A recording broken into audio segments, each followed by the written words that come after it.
नमस्कार दोस्तों, रूस चीन से तनाव के बीच अमेरिका ने दुनिया के सामने सबसे शक्तिशाली बॉम्बर एयरक्राफ्ट B-21 रेडर दुनिया के सामने रखा है। हम इस वीडियो में जानेंगे बॉम्बर क्या होते हैं, स्ट्रेटजिक बॉम्बर और टैक्टिकल बॉम्बर क्या होते हैं, स्टील्थ टेक्नोलॉजी क्या होती है और नए बॉम्बर B-21 रेडर में ऐसी क्या खासियत है जो इसे दुनिया की पहली 6th जनरेशन वाली डिजिटल बॉम्बर बनाती है। बॉम्बर एयरक्राफ्ट एक साथ बहुत सारे बम बरसाने वाले लड़ाकू एयरक्राफ्ट होते हैं।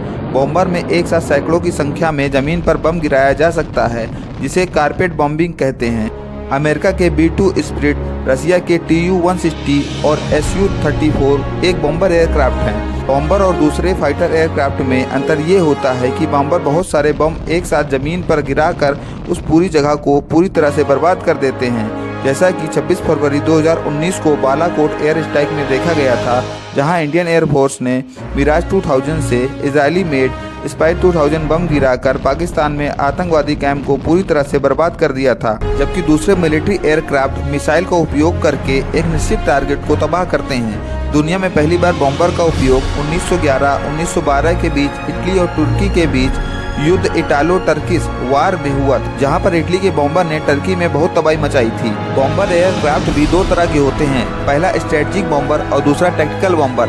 स्ट्रेटजिक बॉम्बर आकार में बड़े और लॉन्ग रेंज के लिए होते हैं। अब ऐसे समझिए, स्ट्रेटजिक बॉम्बर एक ही बार में पूरी दुनिया में कहीं भी जाकर इतने बम बरसा सकते हैं कि एक पूरा शहर ही तबाह हो जाए। वहीं दूसरी तरफ टैक्टिकल बॉम्बर ये आकार में छोटे और शॉर्ट रेंज के लिए होते हैं। ऐसे समझिए, जब कोई दो देश आपस में युद्ध करते हैं तो टैक्टिकल बॉम्बर को सबसे आगे भेजा जाता है।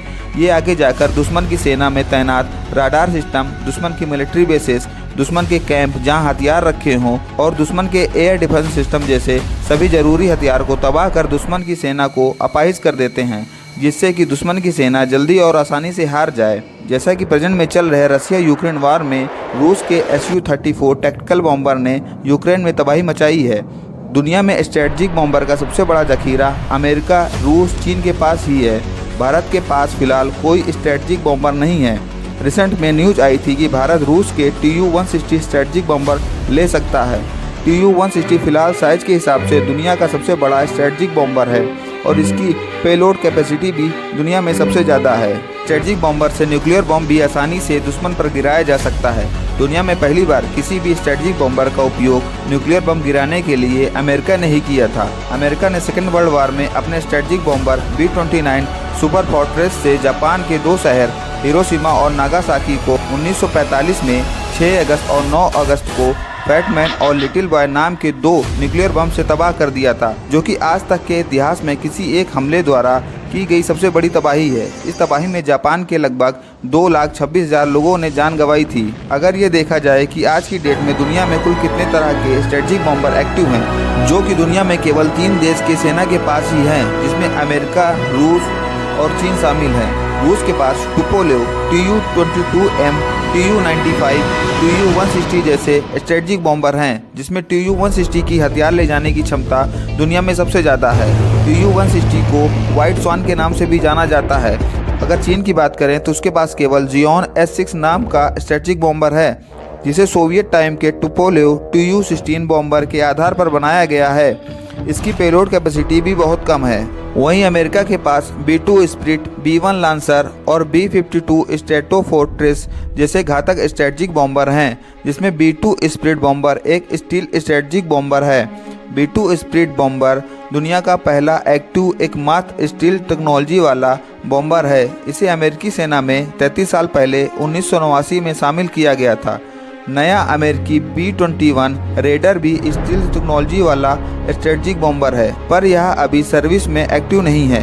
दूसरे बॉम्बर और स्टील टेक्नोलॉजी वाले बॉम्बर में क्या अंतर होते हैं, तो ऐसे समझिए, स्टील टेक्नोलॉजी क्या होती है। देखिए, जब कोई भी जहाज हवा में उड़ता है तो उसका राडार में एक फिगर बनता है, जैसा कि आप देख पा रहे हैं। अब फिगर क्यों बनता है, इसके लिए सबसे पहले समझें राडार काम कैसे करते हैं। राडार मतलब रेडियो डिटेक्शन एंड रेंजिंग, मतलब कि यह एक डिटेक्शन सिस्टम होता है जो अपने सामने आ रही किसी भी वस्तु को डिटेक्ट करता है। रडार किसी भी चीज़ को डिटेक्ट करने के लिए रेडियो वेव का उपयोग करता है।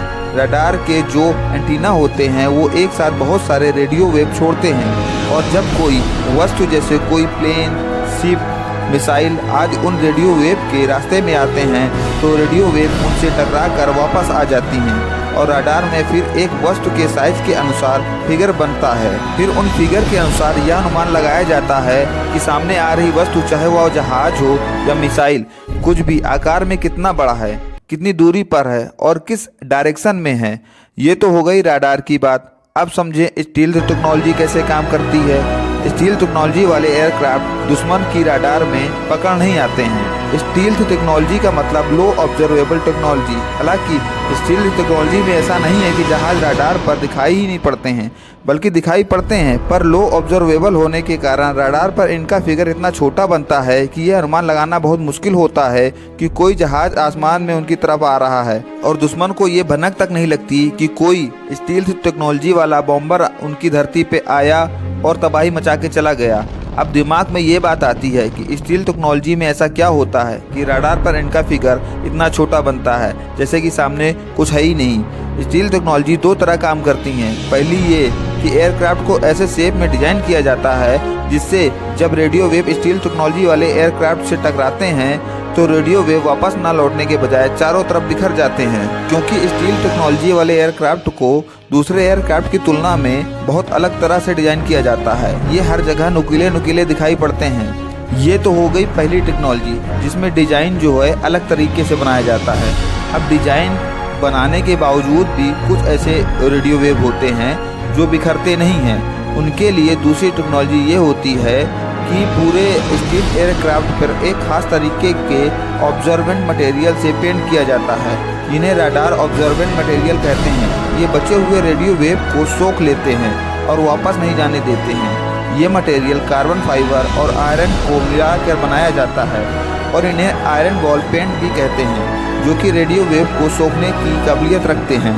अब कुछ रेडियो वेव डिजाइन की वजह से वापस न जाकर बिखर जाते हैं और कुछ रेडियो वेव एयरक्राफ्ट में लगे आयरन बॉल पेंट की वजह से सोख लिए जाते हैं। इन दोनों प्रोसेस में 80 से 90% रेडियो वेव वापस नहीं जाते हैं और बचे हुए जो रेडियो वेव वापस जाते हैं वो दुश्मन की रडार पर इतना छोटा फिगर बनाते हैं कि फिगर देखने पर यह नहीं पता चलेगा कि कोई एयरक्राफ्ट उनकी तरफ आ रहा है। इसलिए स्टील्थ एयरक्राफ्ट एक तरह से अदृश्य हो जाते हैं। इसी स्टील टेक्नोलॉजी का उपयोग अमेरिका के B-2 स्पिरिट बॉम्बर और अमेरिका के नए B-21 रेडर बॉम्बर और F-22 रैप्टर जैसे खतरनाक लड़ाकू विमान में किया गया है। अमेरिका का नया B-21 रेडर बॉम्बर अमेरिका का दूसरा स्टील्थ टेक्नोलॉजी वाला स्ट्रेटजिक बॉम्बर है। इससे पहले America B-2 spirit stealth strategic bomber का उपयोग कई सालों से करता आया है। अभी तक देखा जाए तो अमेरिका को छोड़कर किसी भी देश के पास कोई स्टील्थ बॉम्बर नहीं है जो सर्विस में एक्टिव है, पर रूस और चीन इस पर बहुत तेजी से काम कर रहे हैं। रूस टुपोलो PAK-DA नाम का स्टील्थ टेक्नोलॉजी वाला बॉम्बर बना रहा है जो 2027 तक सेना में शामिल हो सकता है। वहीं चीन भी Xeon S-20 stealth strategic bomber पर बहुत तेजी से काम कर रहा है जो कि 2025 तक सेना में शामिल हो सकता है। हालांकि बताया ये जा रहा है कि जियोन S-20 को चीन ने अमेरिका के पुराने B-2 स्पिरिट बॉम्बर को कॉपी करके बनाया है। जाने अमेरिका का नया B-21 रेडर बॉम्बर इतना क्यों एडवांस है। बताया ये जाता है कि इसमें अब तक के सबसे एडवांस सेंसर का उपयोग किया गया है, इसलिए इसे डिजिटल बॉम्बर भी बताया जा रहा है। सबसे बड़ी खासियत B-21 रेडर बॉम्बर की यह है कि एक तो यह दुश्मन के इलाके में जाकर सैकड़ों बम गिरा सकता है। दूसरा, इसमें जो सबसे बड़ी ताकत है इसकी, वो इसके सेंसर हैं। B-2 रेडर के सेंसर इतने पावरफुल हैं कि दुश्मन के पूरे इलाके की मैपिंग कर सारा डाटा इकट्ठा कर अपने पास स्टोर कर सकते हैं, जैसे कि पूरे इलाके में दुश्मन के कितने फाइटर एयरक्राफ्ट हैं, कहां कहां पर दुश्मन ने रडार सिस्टम लगा रखा है और कितने तरह के एंटी एयरक्राफ्ट सिस्टम दुश्मन ने डिप्लॉय कर रखे हैं। मतलब कि उस पूरे इलाके में डिप्लॉय सभी दुश्मन के हथियार की जानकारी B-21 रेडर में लगे एडवांस कंप्यूटर में स्टोर हो जाता है और सारे डाटा स्टोर होने के बाद B-21 रेडर बॉम्बर में जो एडवांस नेटवर्किंग सिस्टम होते हैं जिससे यह अपने फ्रेंडली एयरक्राफ्ट, रडार सिस्टम और सैटेलाइट से कनेक्टेड रहता है, जिससे B-21 रेडर बॉम्बर दुश्मन की सारी जानकारी लगातार अपने फ्रेंडली एयरक्राफ्ट तक पहुंचाता रहता है।